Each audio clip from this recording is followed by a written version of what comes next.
E aí pessoal, beleza? Hoje vamos falar dos elementos do tipo penal.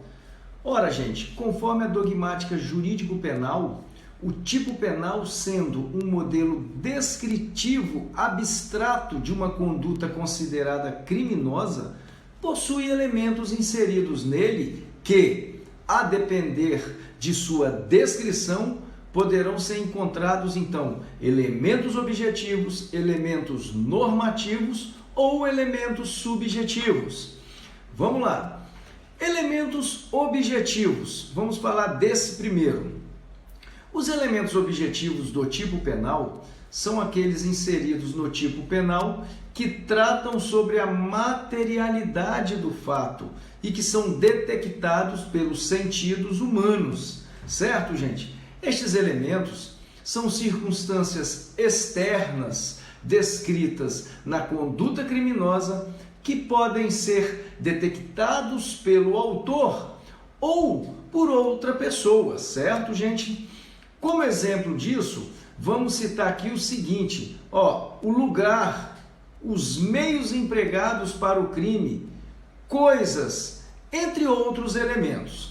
Olha só, gente, esses elementos não demandam dificuldades de interpretação, porque tratam de questões reais e materiais que são de fácil constatação, certo? Passemos agora aos elementos normativos do tipo.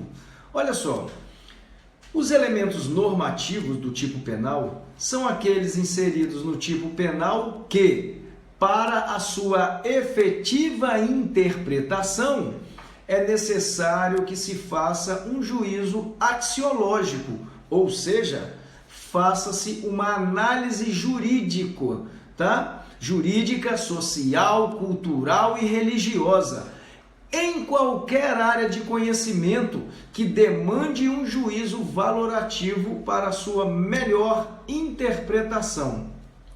O doutrinador Eugênio Zaffaroni, ele define elemento normativo como sendo aqueles elementos para cuja compreensão se faz necessário socorrer a uma valoração ética ou jurídica, tá certo? Assim, o elemento normativo, gente, será interpretado de acordo com o local do fato, a sociedade da época, enfim, ele não tem um conceito estático, será interpretado conforme a sua valoração dada em um certo momento e no âmbito de uma certa sociedade. Vamos exemplificar também esses elementos normativos. Olha só, quando o artigo traz em seu bojo o seguinte: decoro, ato obsceno, dignidade, fútil, entre outros elementos, que para serem aplicados deverá demandar do aplicador uma interpretação mais complexa e carregada de um juízo de valoração, para assim, gente, atender e enquadrar o comportamento que realmente o tipo penal quis proibir. Como um exemplo, gente, mais específico de elemento normativo quanto à sua aplicação, a sua valoração, podemos citar o seguinte: ato obsceno. Olha só, gente, o que é considerado obsceno em uma cidade grande, ou seja, em grandes centros urbanos, é diferente do que é considerado em uma cidade de interior. A cidade grande, não é isso? A cidade grande poderá considerar normal tal atitude, não achando obsceno tal ato, certo? Mas na cidade de interior, tal ato pode ser considerado obsceno e afrontoso àquela sociedade local. Portanto, gente, deverá o aplicador da lei, nestes casos, fazer um juízo axiológico de tal conduta, para assim constatar se o ato praticado realmente foi típico ou, na ocasião, não passou de um indiferente penal, sendo, portanto, um ato atípico. Olha só, vamos falar agora também dos elementos subjetivos. né, do tipo penal. Elementos subjetivos do tipo são aqueles que estão diretamente ligados à vontade do agente, ou seja, qual a intenção que move o agente a determinada conduta. Estes elementos, senhores, ocorrem aonde? No mundo psíquico, espiritual do agente, ou seja, são fenômenos anímicos inseridos no tipo penal. O dolo, vamos lá, o dolo é um elemento da conduta inserido no tipo penal. Constitui o elemento subjetivo diretamente ligado ao verbo núcleo do tipo, tá certo? Mas lembre-se, a técnica legislativa se utiliza também do chamado elemento subjetivo específico. O que ocorre aqui? Quando de forma expressa insere no tipo penal uma intenção específica do agente da conduta.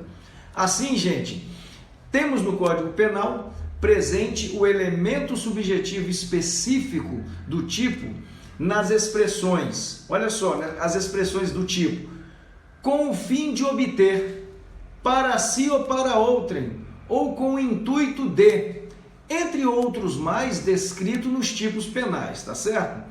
Portanto, sempre que o tipo penal trouxer em seu texto o elemento subjetivo específico, o agente, para se enquadrar nesse tipo penal, né, gente? Ou seja, para haver a tipicidade, além de ter a intenção de praticar o núcleo do tipo, ele deverá ainda ter a finalidade especial descrita no tipo penal, tá?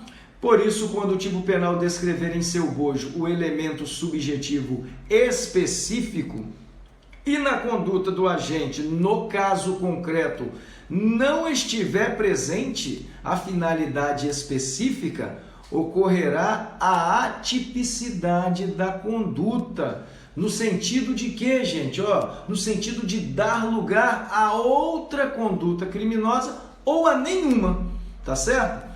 Por exemplo, aqui no crime, né, do artigo 159 do CP, trazido por vários doutrinadores, esse exemplo, ocorre o dolo de sequestrar pessoa e o elemento subjetivo específico, que é com o fim de obter uma vantagem como condição do preço ou do resgate, tá certo? Esse é um exemplo clássico. Neste caso, se faltar o elemento subjetivo específico na conduta do agente, né, esta conduta será atípica com relação ao artigo 159, certo? Mas poderá ocorrer a tipicidade para o artigo 148 do CP, que não descreve nenhuma finalidade especial no bojo do tipo, tá certo?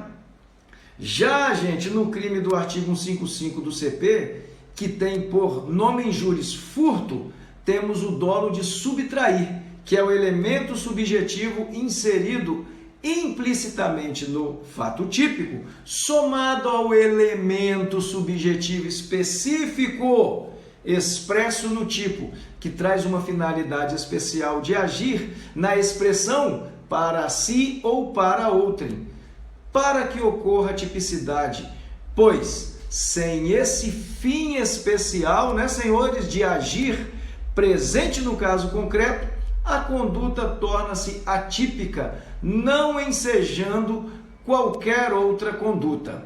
Valeu, pessoal! Aguardo vocês para a próxima aula.